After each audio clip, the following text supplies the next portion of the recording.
हिवाळी अधिवेशनाचा आजचा पहिला दिवस। आजच्या पहिल्या दिवशी बीड सरपंच मुद्दा, परभणीचा मुद्दा हा विशेषत्वाने गाजतोय। राज्याचे मुख्यमंत्री बोलतायत, थेट जातोय। प्रसिद्ध तबला वादक पद्मविभूषण उस्ताद जाकीर हुसेन यांचा निधन झाल्याची बातमी ही समजली। खऱ्या अर्थानं तबल्यापासून ताल वेगळा झाल्यानंतर जी पोकळी निर्माण होईल तशाच प्रकारची पोकळी ही त्यांच्या जाण्याने निर्माण झाली आहे। तबला वादनाला आंतरराष्ट्रीय स्वरूप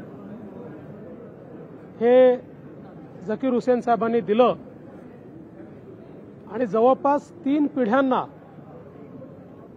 त्यांच्या मैफिलीने मंत्रमुग्ध केलं। त्यांचा तो बाज,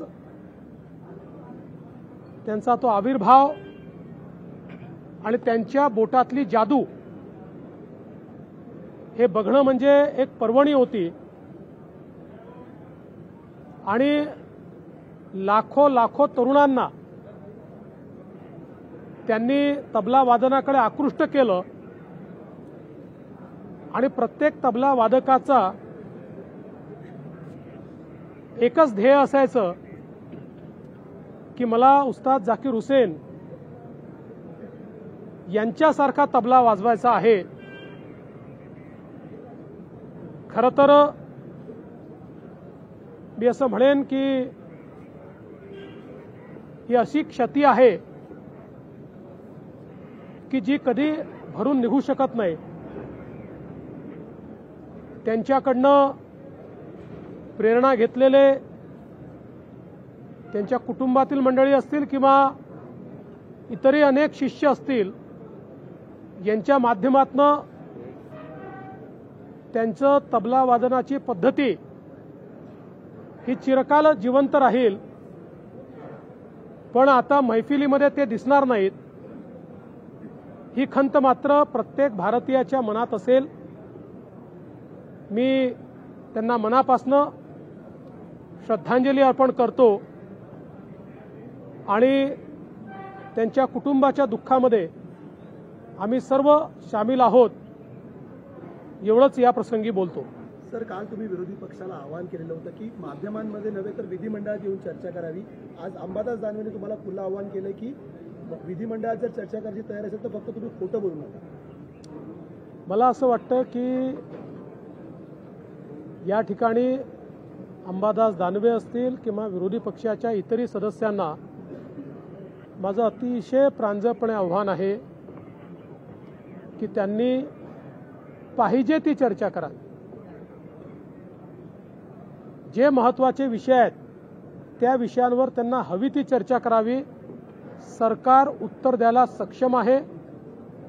सरकार कुठलीही बाजू लपवून ठेवणार नाही।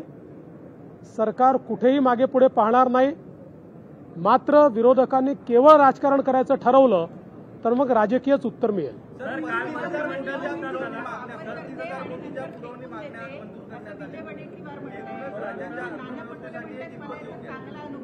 35,000 कोटी रुपयाच्या पुरवणी मागण्या मांडलेल्या आहेत, त्या लवकरच चर्चेनंतर मंजूर होतील।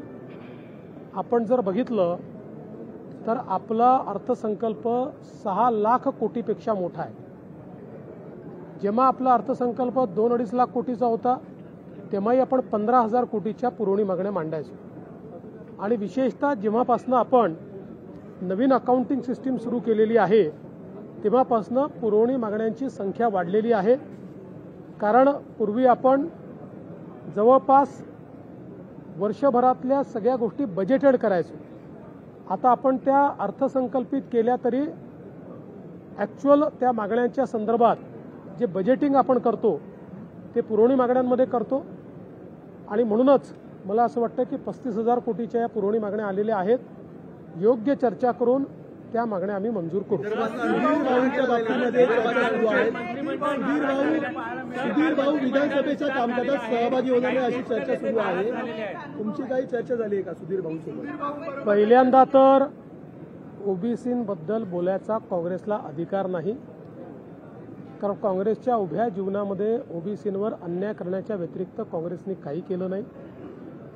महाराष्ट्रातलं ओबीसी मंत्रालय मी मुख्यमंत्री असताना स्थापन झालं. महाराष्ट्रामध्ये ओबीसी समाजाकरता 48 GR हे आमच्या सरकारने काढले. मी आणि शिंदेसाहेब असताना महाज्योतीची स्थापना असेल, 52 हॉस्टेल असतील, शिक्षणाची व्यवस्था असेल, PhDची व्यवस्था असेल, वेगवेगळ्या प्रकारे विदेशी शिक्षणाची व्यवस्था असेल, रोजगाराची व्यवस्था असेल, सगळ्या बाबतीतली कामं ही महायुतीच्या सरकारने आम्ही केलेली आहेत. काँग्रेसला दाखवण्यासारखं एकही काम नाही. देशामध्ये देखील इतक्या वर्षांनंतर ओबीसी समाजाला त्या ठिकाणी संवैधानिक दर्जा हा मोदीजींनी दिला.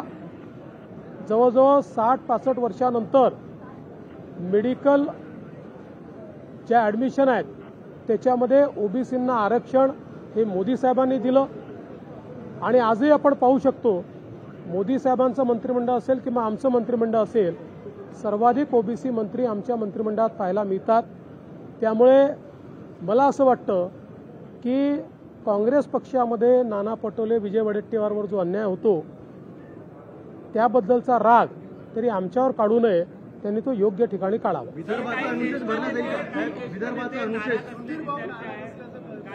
माझी सुधीर भाऊंशी नीट चर्चा झालेली आहे. सुधीर भाऊ आमचे ज्येष्ठ नेते आहेत आणि जसं मी सांगितलं की पक्षाने काही लोकांना मंत्रिमंडळात न घेण्याच्या पाठीमागे त्यांना काही विशिष्ट जबाबदारी देण्याचा मानस तयार केलेला आहे. शेवटी पक्ष आणि सरकार या दोन्ही गोष्टी आपल्याला चालवायच्या असतात. त्यामुळे काही वेळी सरकारमध्ये काम करणारे पक्षात काम करतात, काही पक्षात काम करणारे सरकारमध्ये काम करतात. सुधीरभाऊ अतिशय अनुभवी नेते आहेत, महाराष्ट्राचे आमचे अध्यक्ष राहिलेले आहेत. त्यामुळे आमच्या केंद्रीय पक्षाने त्यांच्याबद्दल काही विचार करूनच त्यांना मंत्रिमंडळात घेतलेलं नाही. जितेंद्र आव्हाड यांनी म्हटलं जापानमध्ये बंद झाला ईव्हीएम. जितेंद्र आव्हाड यांनी म्हटलं जापानमध्ये विरोधकांनी जितेंद्र आव्हाड यांनी म्हटलं जापानमध्ये ईव्हीएम बंद झालाय. मग आपल्या इथे का नाही? जितेंद्र आव्हाड मनात येईल ते बोलतात. त्यांना कुठला पुरावाही लागत नाही, त्यांना आगाही लागत नाही आणि पिछाही लागत नाही. त्याच्यामुळे अशा प्रकारच्या प्रश्नांना मला उत्तर विचारू नका. त्यांच्यासारखे बोलणारे काही लोक आहेत, मी तुम्हाला नावं सांगेन, त्यांना उत्तर विचारा. तुम्ही केलेल्या आव्हानानंतर पण आज पायऱ्यांवरती आज आंदोलन केलेलं आहे ईव्हीएम. बहुत ही दुख की बात है. पद्म विभूषण जाकिर हुसैन जी, इनका आज दुखद निधन हुआ है. तबले से अगर ताल दूर कर दी जाए तो जिस प्रकार की अवस्था होगी उसी प्रकार की अवस्था आज हमारे संगीत के क्षेत्र में तैयार हुई है. जाकिर हुसैन जी ने 3 पीढ़ियों को अपने महफिलों के माध्यम से संगीत से जोड़ा, उन्हें रिझाया, उन्हें एक प्रकार से मंत्रमुग्ध किया और